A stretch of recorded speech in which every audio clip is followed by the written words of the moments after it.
ఒక ఉద్యమ స్ఫూర్తి దీనికి వస్తే తప్ప ప్రజలలో మనం ఆ సోయి తెస్తే తప్ప అనుకున్న గమ్యానికి మనం చేరం అధ్యక్ష.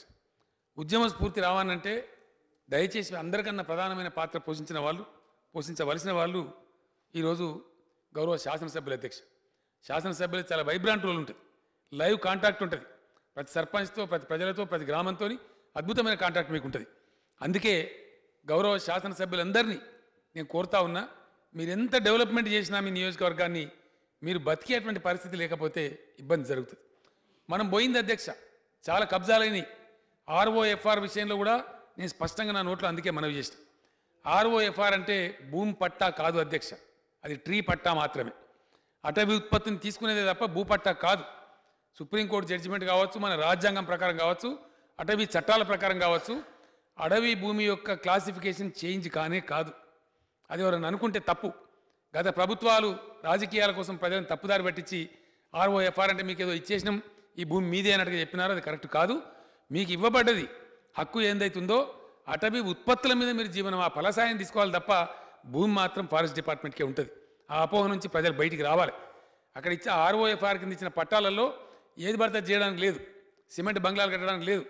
అడవిలాగా ఉండేటువంటి పంటలు అంటే మామిడి తోటలు కావచ్చు, ఇంకో తోటలు కావచ్చు, అట్లాంటివి వేసి ఫలసాయంతో వాళ్ళు జీవనం సాగించాలి తప్ప అదేదో మా భూమి మాకు వచ్చిందని కూడా తప్పు. కొన్ని పార్టీలు పోయి అక్కడ కొన్ని రాజకీయాలు చేస్తూ ఉంటారు. ఆ ప్రజలకు నేను మనవి చేస్తూ ఉన్నా, మీకు ఎంతవరకు పరిధి ఉందో అంతవరకు ఉండండి. మిగిలింది అటవీ ప్రాంతంలో ఉండే ఎమ్మెల్యేలకు నా మనవి అధ్యక్ష, ఒక మంచి పని చేస్తే కొన్నిసార్లు ప్రజలు అప్పటికప్పుడు నొచ్చుకుంటారు, వాళ్ళకి అవస్థ అవుతుంది. కానీ నోట్ల రద్దు మీద కూడా అదే జరుగుతుంది అధ్యక్ష. ప్రధానమంత్రి గారు కూడా చెప్పిండ్రు, రేపు అల్టిమేట్ బెనిఫిట్ కావాలంటే ఇప్పుడు కొద్దిగా కష్టపడాలి. అధ్యక్ష, ఈరోజు మనం అందరం పోతాం. బొంబాయి నగరంలో ఎంత సిస్టమేటిక్గా క్యూలో నిలబడి బస్ ఎక్కుతారు అధ్యక్ష, చాలా సిస్టమేటిక్గా. లేడీస్ లైన్ లేడీస్ ఉంటుంది, జెంట్స్ ఉంటుంది, పర్ఫెక్ట్గా. ఇప్పుడు కూడా ఈరోజు మనం పోతే కూడా ముంబై ఆర్టీసీ బస్సు నేను అడిగిన, అవుట్ ఆఫ్ ఎకడమిక్ ఇంట్రెస్ట్ అడిగిన, ఇంత సిస్టమ్ ఏందండి ఎట్లా అని చెప్పి. మొరార్జీ దేశాయ్ గారు గుజరాత్ మహారాష్ట్ర నుంచి విడిపోకముందు ఉమ్మడి మహారాష్ట్రకి ఆయన ముఖ్యమంత్రి ఉండే అధ్యక్ష.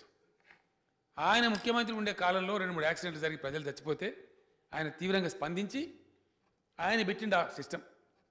లైన్ తప్పితే ఎవడు తప్పితే పట్టి జైలవాడేమని చెప్పిండు. ఆ రోజు కొన్ని రోజులు తిట్టింది మొరార్జీ దేశాయ్. కానీ ఇప్పుడు అడిగితే వాళ్ళు ఏమంటున్నారు, ఆయన పుణ్యం కట్టుకున్నాడు, ఆయన పుణ్యం వల్ల మాకేం ఇబ్బంది లేదు, ఎంత రసి ఉన్నా ఏమున్నా ఒక యాక్సిడెంట్ కాదు, మహిళలు గౌరవించబడతారు, మహిళల లైన్ వాళ్ళకే ఉంటుంది, వాళ్ళ సీట్లు వాళ్ళకే ఉంటాయి, ఆ పిచ్చి వేసాలు లేవు, అది మొరార్జీ దేశాయ్ పుణ్యామని. మొరార్జీ దేశాయ్ బతికిలాడు అధ్యక్ష, వారు పరమపదించారు.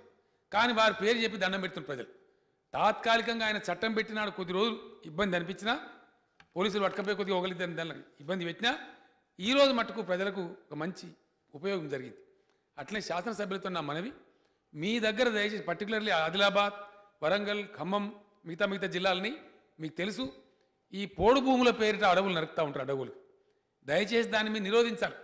ఇప్పటికే పోయింది మన అడవి సంపద పోయింది, కానీ ఉన్నది కూడా పోతే ఇటు కాకుండా అయిపోతాం, ఎడారి అయిపోతుంది, వాన చుక్క రాదు. డెఫినెట్గా తేడా కనపడుతుంది అధ్యక్ష. ఈరోజు వర్షాలు ఎక్కువ ఎక్కడ కురుస్తున్నాయి అధ్యక్ష? ఖమ్మం ఉత్తర ప్రాంతం అంటే భద్రాచలం ఆ ప్రాంతం నుంచి మొదలు పెట్టుకుంటే మీకు నిర్మల్ దాకా కురుస్తాయి అధ్యక్ష. అదే గోదావరి ఎంబడి. మీకు కరీంనగర్ జిల్లా కావచ్చు, మంతెన ప్రాంతం, కరీంనగర్ జిల్లాలో మంతెనలో పుష్కలంగా వర్షాలు పడతాయి అధ్యక్ష. అదే కరీంనగర్ టౌన్లో పడి పక్కనే ఉంటుంది, దగ్గరనే ఉంటుంది. పశ్చిమ మార్గంలో చూస్తే 30-40-45 కిలోమీటర్లు ఉంటుంది, కానీ పడదు. ఎక్కడ ట్రీస్ ఎక్కువనాయో అక్కడ వర్షం బాగా అట్రాక్ట్ బ్రహ్మాండంగా పడతా ఉంది. అది మన కళ్ళ ముందే కనపడతా ఉంది. Mahabubnagar rain shadow district అంటున్నాం. ఎందుకు రెయిన్ షాడో అధ్యక్ష లేదు? మహబూబ్ నగర్ అడవులు లేవు కాబట్టి దెబ్బతింటా ఉన్నాం.